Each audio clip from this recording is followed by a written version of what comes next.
ونحمد ونصلی علی رسول الکریم اما بعد رب اشرح لی صدری ویسر لی امری واحلل عقدۃ من لسانی یفقہوا قولی رب زدنی علما۔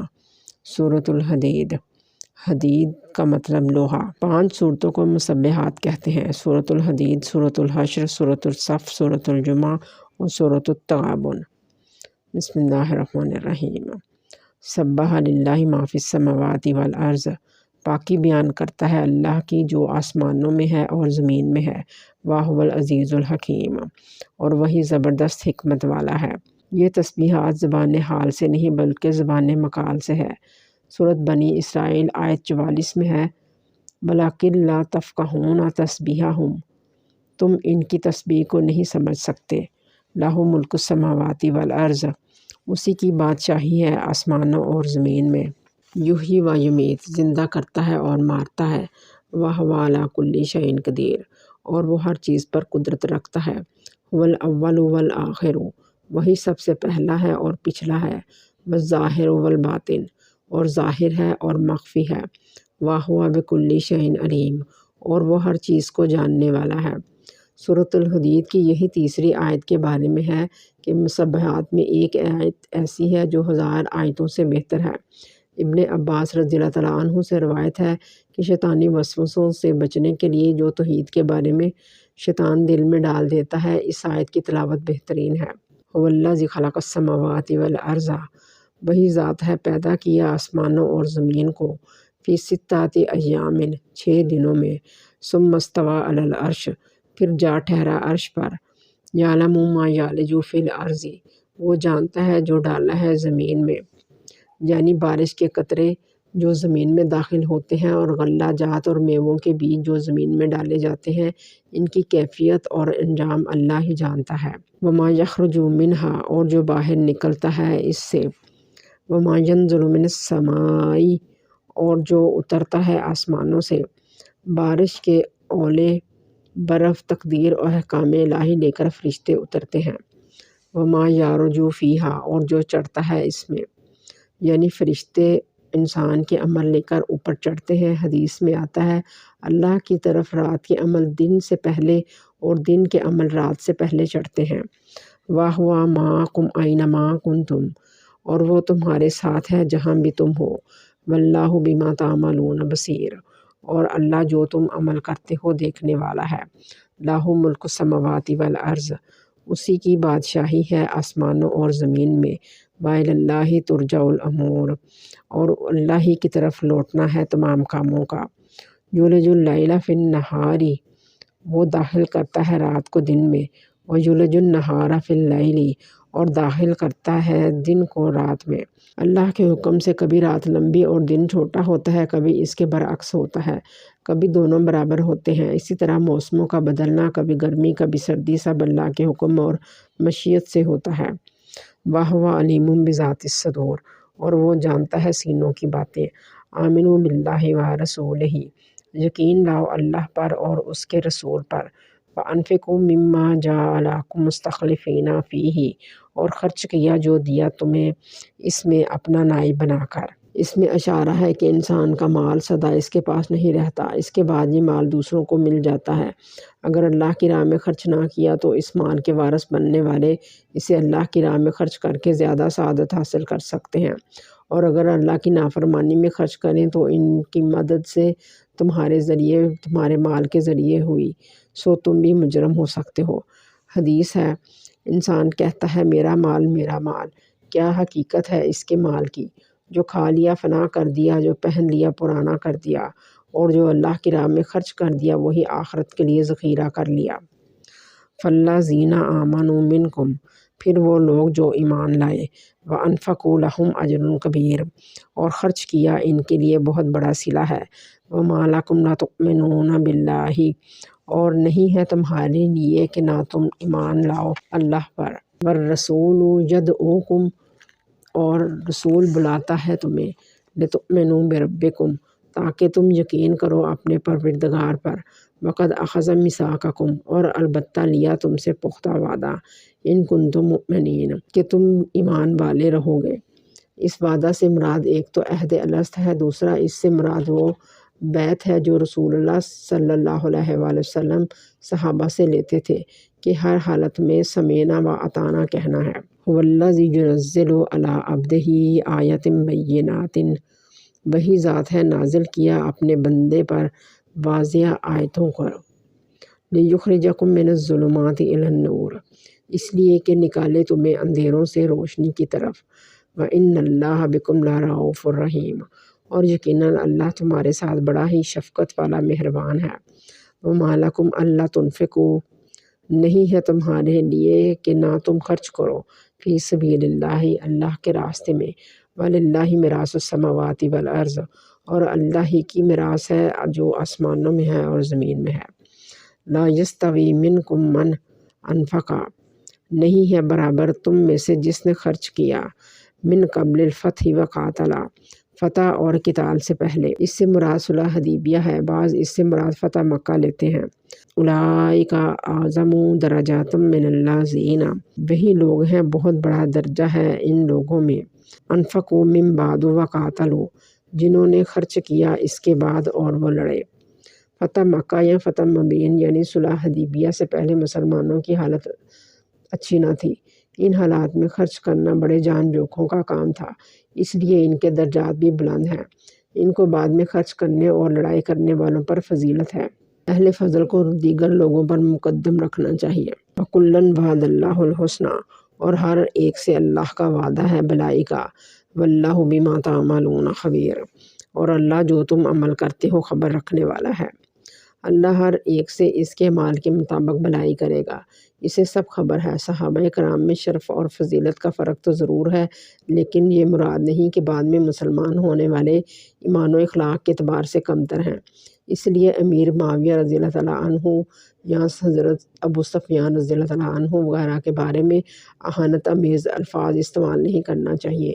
حدیث میں ہے، میرے صحابہ پر سب و شتم نہ کرو، قسم ہے اس ذات کی جس کے ہاتھ میں میری جان ہے، اگر تم میں سے کوئی شخص احد پہاڑ جتنا سونا بھی اللہ کی راہ میں خرچ کر دے تو وہ میرے صحابی کے خرچ کیے ہوئے ایک مد کے بلکہ نصف مد کے بھی برابر نہیں۔ صحیح بخاری۔ من ذا الذی یقرض اللہ قرضا حسنا، اور وہ شخص جو اللہ کو قرض حسنا دے، فیضاعف لہ، تو دگنا دے گا وہ اس کو، وَلَہ اجر کریم، اور اس کے لیے باعزت صلہ ہے۔ اللہ کو قرض حسنا دینے کا مطلب ہے اللہ کی راہ میں صدقہ خیرات کرنا، یہ اللہ کی نہایت شفقت اور محبت کا اظہار ہے کہ اپنے دیے ہوئے مال سے خرچ کرنے کو کہتا ہے اور اسے قرض قرار دیتا ہے۔ یہ اللہ کا فضل اور احسان ہے کہ اس خرچ کیے ہوئے پر اسی طرح صلہ دے گا بھلائی کے ساتھ جیسے قرض کی ادائیگی ضروری ہے۔ فَيُضَاعِفَہُ لَہُ، دگنا دے گا وہ اس کو، وَلَہُ اجر کریم، اور اس کے لیے باعزت صلہ ہے۔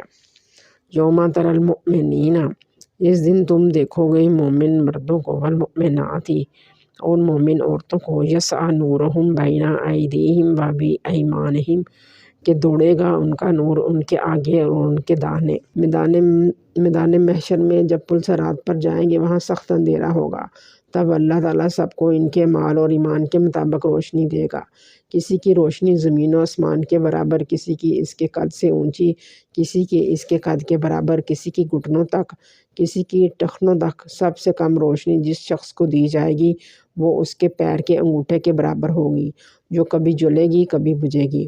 شاید ایمان کی روشنی جس کی جگہ دل ہے آگے ہو اور عمل صالح کے داہنے طرف ہو، کیونکہ نیک اعمال داہنی طرف جمع ہوتے ہیں۔ یہ روشنی دنیاوی روشنی جیسی نہیں ہوگی، بلکہ ایسا نور ہوگا جیسے بصارت کا نور یا روشنی ہوتی ہے، کوئی دوسرا اس کے نور سے فائدہ نہیں اٹھا سکے گا۔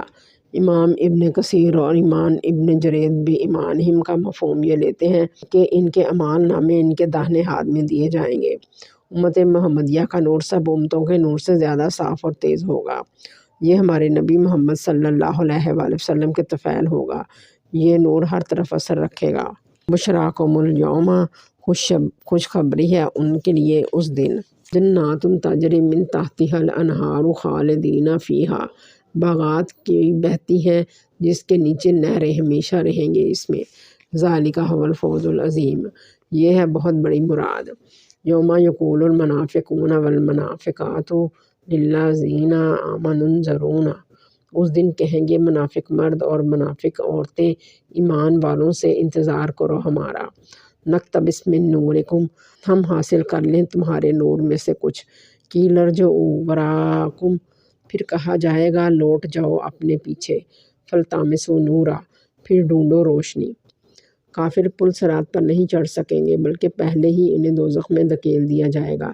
البتہ جو کسی نبی کی امت ہے یا سچے ہیں یا کچے، انہیں پل صراط پر سے گزرنے کا حکم ہوگا۔ اسی پر چڑھنے سے پہلے سخت اندھیرا ہوگا، ایمان والوں کی روشنی ان کے ساتھ ہوگی، منافق بھی ان کی روشنی میں ان کے پیچھے چلیں گے، لیکن مومن جلدی سے آگے بڑھ جائیں گے اور ان کی روشنی منافقین سے دور ہوتی جائے گی۔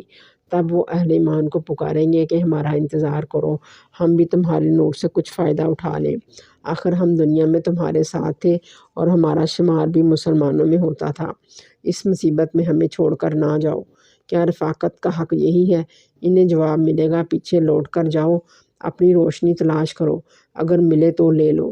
فَضُرِبَ بَيْنَهُم بِسُورٍ لَهُ بَابٌ، سو بنا دی جائے گی ان کے درمیان دیوار، باطنُهُ فِيهِ الرَّحْمَةُ، اور اس کے اندر رحمت ہوگی، وَظَاهِرُهُ مِن قِبَلِهِ الْعَذَابُ، اور اس کے باہر کی طرف عذاب۔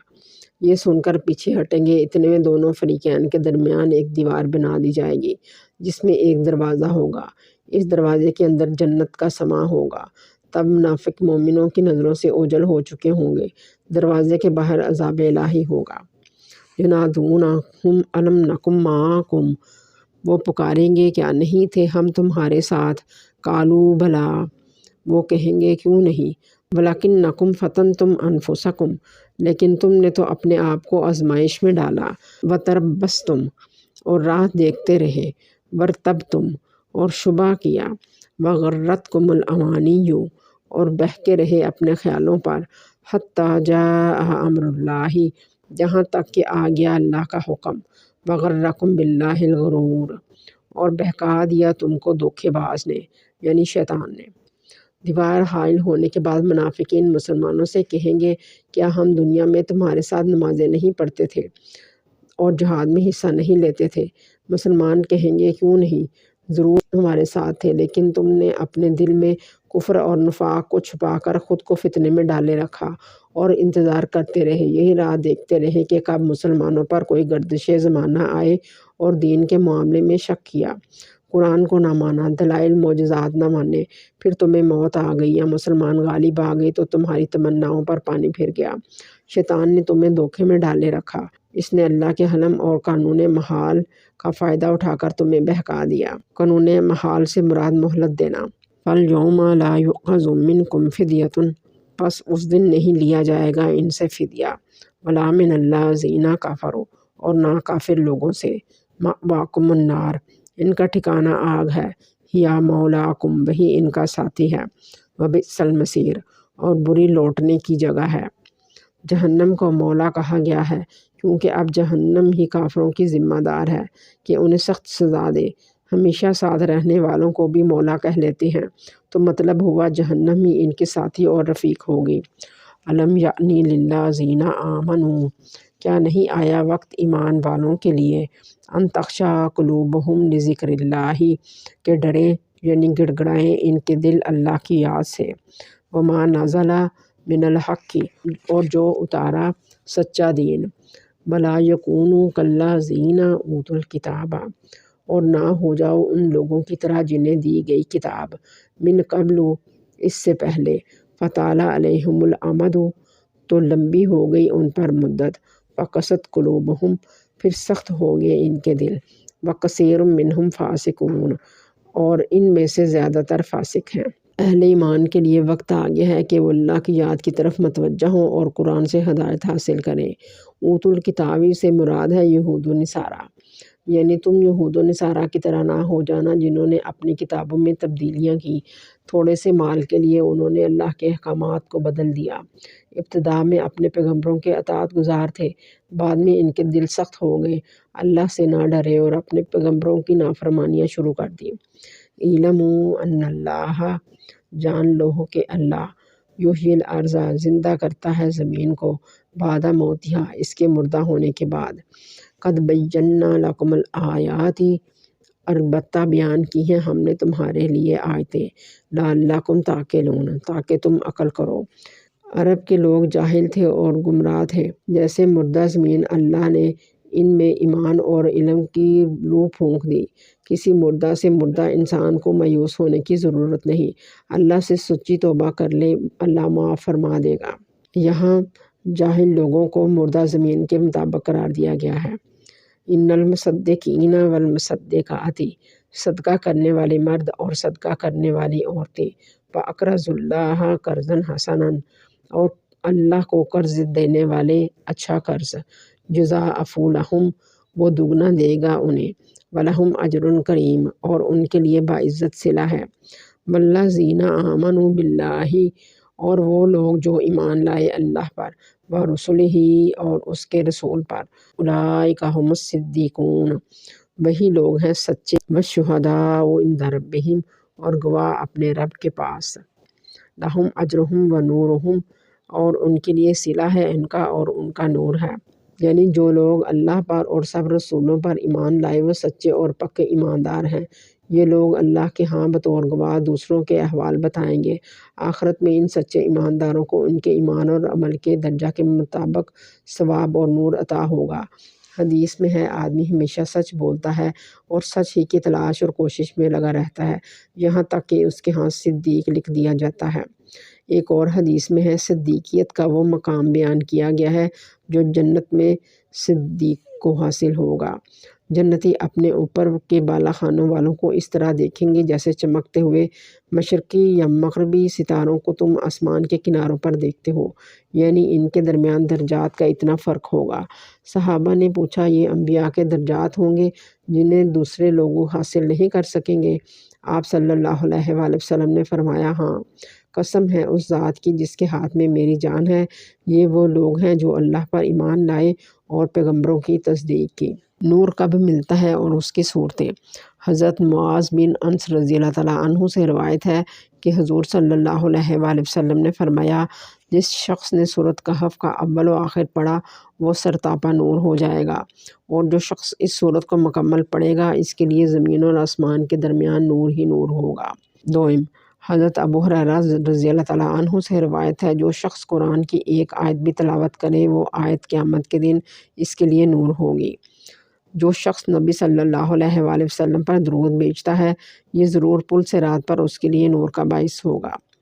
حضرت عبادہ بن ثابت رضی اللہ تعالیٰ عنہ سے روایت ہے کہ رسول اللہ صلی اللہ علیہ وآلہ وسلم نے فرمایا حج اور عمرہ کے احکام سے فارغ ہونے کے بعد جو سر منڈوایا جاتا ہے اس میں جو بال زمین پر گرتا ہے وہ قیامت کے دن نور ہوگا۔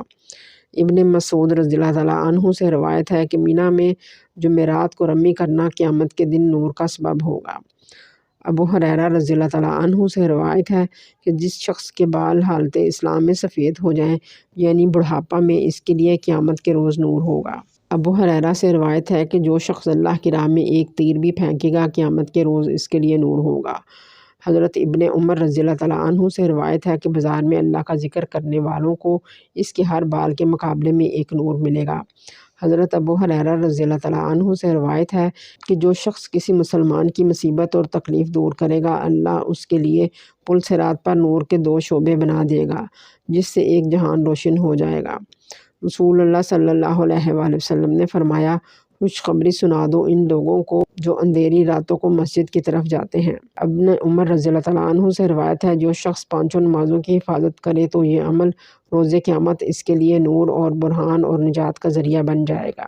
والذین کفروا وکذبوا بآیاتنا، اور وہ لوگ جنہوں نے کفر کیا اور جھٹلایا ہماری آیتوں کو، اولئک اصحاب الجحیم، وہی لوگ دوزخ والے ہیں۔ اعلموا انما الحیات الدنیا، جان لو کہ دنیا کی زندگی لعب و لہو، کھیل اور تماشا ہے، وزینۃ و تفاخر بینکم، اور آرائش اور بڑائیاں بیان کرنی ہیں، وتکاثر فی الاموال والاولاد، اور کثرت ڈھونڈنا ہے مال اور اولاد میں۔ انسان کی زندگی کے مختلف ادوار ہیں، ان میں سے وہ مختلف طرح کے کاموں میں لگا رہتا ہے، جیسے اول عمر میں کھیل کود چاہتا ہے، یہ لعب میں آ گیا، کچھ بڑا ہوا تو تماشوں میں لگ گیا، یہ لہو میں آ گیا۔ لہو کوئی ایسی بات یا کام جس کا کوئی دنیاوی یا دینی فائدہ نہ ہو، بلکہ نقصانات ہوں۔ پھر جوان ہوا تو زیب و زینت کی طرف رجحان بڑھ جاتا ہے۔ کچھ وقت گزر جاتا ہے تو اپنی ساکھ بڑھانے اور نمود و نمائش حاصل کرنے، اپنی بڑائیاں جتانے میں لگ جاتا ہے۔ مال کی ہوس بڑھ جاتی ہے، مال اور اولاد میں کثرت کی خواہش ہوتی ہے۔ پھر موت کے دن قریب آتے ہیں تو یہ فکر دامنگیر ہو جاتی ہے کہ میرے بعد میرا گھر بار بنا رہے، اولاد آسودہ رہے، مگر یہ سب ٹھاٹ بات فانی اور زائل ہیں۔ کمثل غیث اعجب الکفار، مثال جیسے کہ بارش کی اچھی لگتی ہے کسان کو۔ نباتہ ثم یہیج، اس کی کھیتی پھر زور پر آتا ہے، فتراہ مصفرا، پھر تم دیکھتے ہو اس کو زرد، ثم یکون حطاما، پھر وہ ہو جاتی ہے چورا چورا۔ وفی الآخرۃ عذاب شدید، اور آخرت میں سخت عذاب ہے۔ ومغفرۃ من اللہ ورضوان، اور بخشش ہے اللہ کی طرف سے اور رضامندی۔ وما الحیاۃ الدنیا الا متاع الغرور، اور نہیں ہے دنیا کی زندگی مگر دھوکے کا سامان۔ کفارن کسان کو کہا گیا ہے، اس کے لغوی معنی چھپانے کے ہیں۔ کافروں کے دلوں میں اللہ کا انکار اور آخرت کا انکار چھپا ہوتا ہے، اس لیے انہیں کافر کہتے ہیں۔ کاشتکار بیجوں کو زمین میں بوتے ہیں، یعنی زمین میں چھپاتے ہیں، اس لیے کاشتکاروں کے لیے یہ لفظ بولا گیا ہے۔ اللہ تعالیٰ نے دنیا کی زندگی کو ایک کھیتی سے تشبیہ دی ہے کہ جیسے کھیتی سرسبز ہوتی ہے، کسان کو بہت اچھی محسوس ہوتی ہے، لیکن جلد ہی وہ زرد ہو جاتی ہے اور آخر خشک اور زرد ہو کر چورا چورا ہو جاتی ہے۔ اسی طرح انسان کو دنیا کی زندگی کے کھیل تماشے، زیب و زینت، مال اور اولاد کی کثرت الجھائے رکھتی ہے، لیکن یہ سب فانی ہے۔ اگر اس میں الجھے رہو گے تو کچھ حاصل نہ ہوگا، اگر اسے دارالامتحان سمجھ کر آخرت کی تیاری کرو گے تو ہی کامیاب ہوگے۔ سابقوا الی مغفرۃ من ربکم، دوڑو اپنے رب کی بخشش کی طرف۔ وجنۃ عرضھا، اور جنت چوڑائی اس کی، کعرض السماء والارض، جیسے آسمان اور زمین۔ اعدت للذین آمنوا باللہ ورسلہ، اور تیار کر رکھی ہے ان لوگوں کے لیے جو ایمان لائے اللہ پر اور اس کے رسول پر۔ اللہ کی مغفرت اعمال صالحہ اور توبۃ النصوح سے حاصل ہوتی ہے۔ جس جنت کا عرض اتنا ہوگا، اس کا طول کتنا ہوگا، کیونکہ طول عرض سے زیادہ ہوتا ہے۔ ایمان و عمل صالحہ بے شک جنت کے حصول کا ذریعہ ہیں، لیکن در حقیقت ملتی اللہ کے فضل سے ہے۔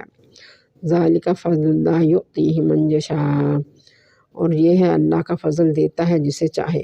واللہ ذو الفضل العظیم، اور اللہ بڑے فضل والا ہے۔ ما اصاب من مصیبت، نہیں پہنچی کوئی مصیبت، فی الارض ولا فی انفسکم، نہ زمین پر اور نہ تمہاری جانوں پر، الا فی کتاب من قبل ان نبرأھا، مگر ایک کتاب میں لکھی ہوتی ہے اس سے پہلے کہ ہم پیدا کریں گے اس کو۔ ان ذالک علی اللہ یسیر، بے شک یہ ہے اللہ پر آسان۔ آفات یعنی زلزلے، قحط، انسانوں کو پہنچنے والی تکالیف جیسے بیماری، فقر و فاقہ وغیرہ سب اللہ کے علم میں ہے اور پہلے سے ایک کتاب لوح محفوظ میں لکھا جا چکا ہے۔ اسی کے مطابق دنیا میں نمودار ہوتی ہیں۔ اللہ کو اس کے لیے کوئی محنت نہیں کرنا پڑتی، بلکہ یہ سب اپنے وسیع علم کی بنیاد پر پہلے سے ہی لوح محفوظ میں درج کر دینا اس کے لیے نہایت آسان کام ہے۔ لِکَیْ لَا تَأْسَوْا عَلَىٰ مَا فَاتَکُم، تاکہ نہ تم غم کرو اس پر جو ہاتھ نہ آیا۔ وَلَا تَفْرَحُوا بِمَا آتَاکُم، اور نہ تم اتراؤ اس پر جو دیا گیا تمہیں۔ وَاللَّهُ لَا يُحِبُّ، اللہ پسند نہیں کرتا، كُلُّ مُخْتَالٍ فَخُورٍ، کسی اترانے والے شیخی خورے کو۔ الذین یبخلون، وہ لوگ جو بخل کرتے ہیں، وَیَأْمُرُونَ النَّاسَ بِالْبُخْلِ، اور حکم دیتے ہیں لوگوں کو بخیلی کا۔ جس غم اور خوشی سے انسان کو روکا گیا ہے وہ غم اور خوشی ہے جو انسان کو ناجائز کاموں تک پہنچا دیتی ہے، ورنہ تکلیف اور غم پر غمزدہ ہونا اور راحت پر خوش ہونا انسانی فطرت ہے، لیکن مومن تکلیفوں پر صبر کرتا ہے اور اسے اللہ کی مشیت اور تقدیر جانتا ہے اور اس پر گریہ زاری نہیں کرتا اور راحت پر اتراتا نہیں، بلکہ اللہ کا شکر ادا کرتا ہے اور اسے اس کا فضل و کرم اور احسان جانتا ہے۔ وَمَن یَتَوَلَّ، اور جو منہ پھیرے، فَإِنَّ اللَّهَ هُوَ الْغَنِیُّ الْحَمِیدُ، تو بے شک اللہ بے پرواہ تعریفوں والا ہے۔ اکثر متکبر مالدار برائی اور شیخی تو بہت مارتے ہیں، لیکن عمل کے وقت خرچ کرنے کا نام نہیں لیتے۔ نہ خود خرچ کریں گے بلکہ اپنے قول و فعل سے دوسروں کو بھی یہی سبق پڑھائیں گے۔ اللہ کو تمہارے خرچ کرنے یا نہ خرچ کرنے سے کوئی فرق نہیں پڑتا۔ وہ تمام جہانوں سے بے نیاز ہے۔ تمام خوبیاں اس کی ذات میں ہیں۔ جو نفع نقصان ہونا ہے وہ تمہاری اپنی ذات کو ہے۔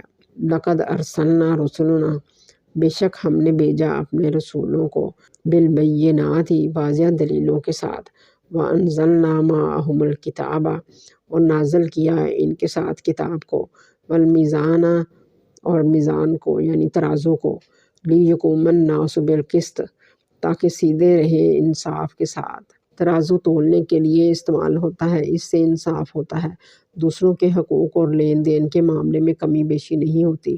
یہاں کتاب اور میزان کا ذکر بتاتا ہے کہ لوگ اللہ کی کتاب کے مطابق اپنے عقائد اور اخلاق و اعمال میں سیدھے رہیں، انصاف سے رہیں، کسی ایک طرف پلڑا جھکا نہ رہے۔ ممکن ہے ترازو سے مراد شریعت ہو جو تمام اعمال انسانی کو جانچ توڑ کر بتاتی ہے۔ وَأَنزَلْنَا الْحَدِيدَ، اور ہم نے اتارا لوہا، فِيهِ بَأْسٌ شَدِيدٌ، اس میں سخت لڑائی ہے، وَمَنَافِعُ لِلنَّاسِ، اور فائدے ہیں لوگوں کے لیے۔ یہاں انزلنا اتارا یعنی پیدا کیا اپنی قدرت سے، اور زمین میں اس کی کانیں رکھ دی، نیز اس کی صنعت سکھانے کے معنوں میں ہے۔ لوہے سے جنگ کے ہتھیار بنتے ہیں جیسے تلواریں، نیزے، بندوق، توپیں، جنگی جہاز، آبدوزیں، راکٹ وغیرہ، جن کے ساتھ دشمن پر وار کیا جاتا ہے، اور اپنا دفاع۔ لوہے سے بہت سی دوسری چیزیں بھی بنتی ہیں جیسے گھریلو صنعتیں، چاقو، چھری، ہتھوڑا وغیرہ۔ عمارت کا سامان بھی اسی سے بنتا ہے۔ اللہ نے بذریعہ الہام انسان کو اس کا استعمال سکھایا۔ وَلِيَعْلَمَ اللَّهُ مَنْ يَنْصُرُهُ وَرُسُلَهُ بِالْغَيْبِ، اس لیے کہ اللہ جان لے کون مدد کرتا ہے اس کی اور اس کے رسولوں کی۔ ان اللہ قوی عزیز، بے شک اللہ زور آور غالب ہے۔ لیعلم اللہ، یعنی رسولوں کو اس لیے بھیجا کہ وہ جان لے کہ کون اس کے رسولوں پر اللہ کو بن دیکھے یقین کرتا ہے، ایمان لاتا ہے، مدد کرتا ہے۔ اللہ کو اس چیز کی حاجت نہیں کہ لوگ اس کے دین کی مدد کریں، بلکہ وہ چاہے تو اس کے بغیر ہی غلبہ عطا فرما دے۔ یہ مدد کرنے کا حکم انسانوں کے اپنے فائدے کے لیے ہے تاکہ لوگ اللہ کو راضی کر کے اس کی مغفرت حاصل کریں۔ وَلَقَدْ أَرْسَلْنَا نُوحًا وَإِبْرَاهِيمَ، اور البتہ ہم نے بھیجا نوح کو اور ابراہیم علیہ السلام کو۔ وَجَعَلْنَا فِي ذُرِّيَّتِهِمُ النُّبُوَّةَ، اور رکھ دی ہم نے ان کی اولاد میں نبوت، والکتاب، اور کتاب، فَمِنْهُم مُہْتَدٍ، سو اس میں ہدایت یافتہ ہیں، وَكَثِيرٌ مِّنْهُمْ فَاسِقُونَ، اور زیادہ تر ان میں نافرمان ہیں۔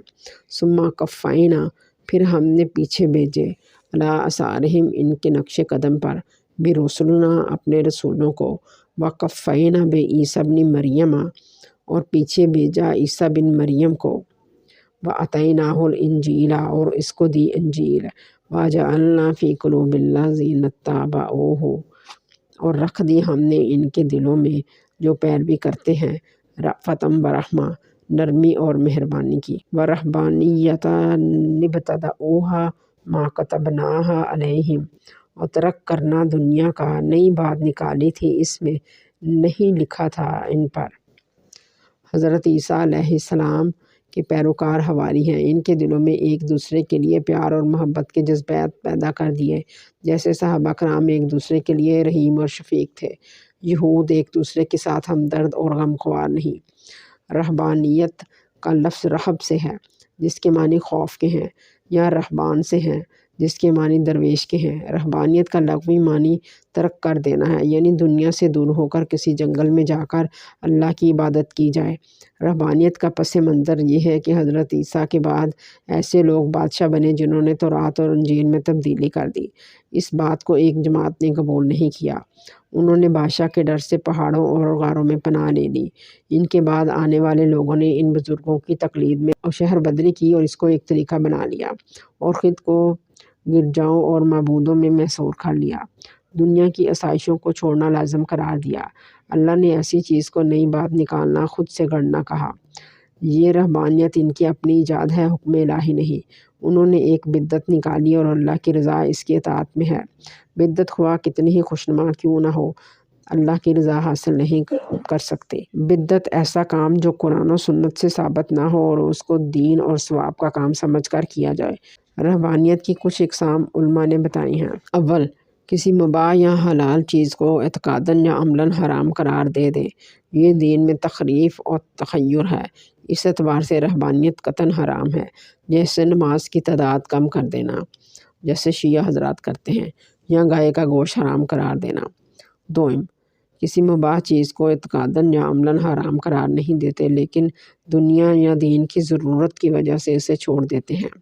سوم، کسی چیز کو حرام قرار نہیں دیتے مگر اس کا استعمال جس طرح سنت سے ثابت ہے چھوڑ دیتے ہیں، ثواب اور بہتر سمجھ کر اس سے پرہیز کرتے ہیں، جیسے قصر نماز نہ پڑھنا۔ الا ابتغاء رضوان اللہ، مگر اللہ کی رضامندی چاہتے ہیں۔ فما رعوها حق رعایتها، تو نہ نبھا سکے اس کو جیسا حق تھا اس کو نبھانے کا، مگر پھر رہبانیت کے تقاضوں کو پورا کرنا ان کے لیے مشکل ہو گیا۔ جب اپنے اوپر ترک دنیا کا نام رکھو اور اس کے پردے میں دنیا چاہنا بڑا وبال ہے۔ اسلام نے اعتدال کی راہ اختیار کرنے کا حکم دیا ہے اور رہبانیت کی اجازت نہیں دی۔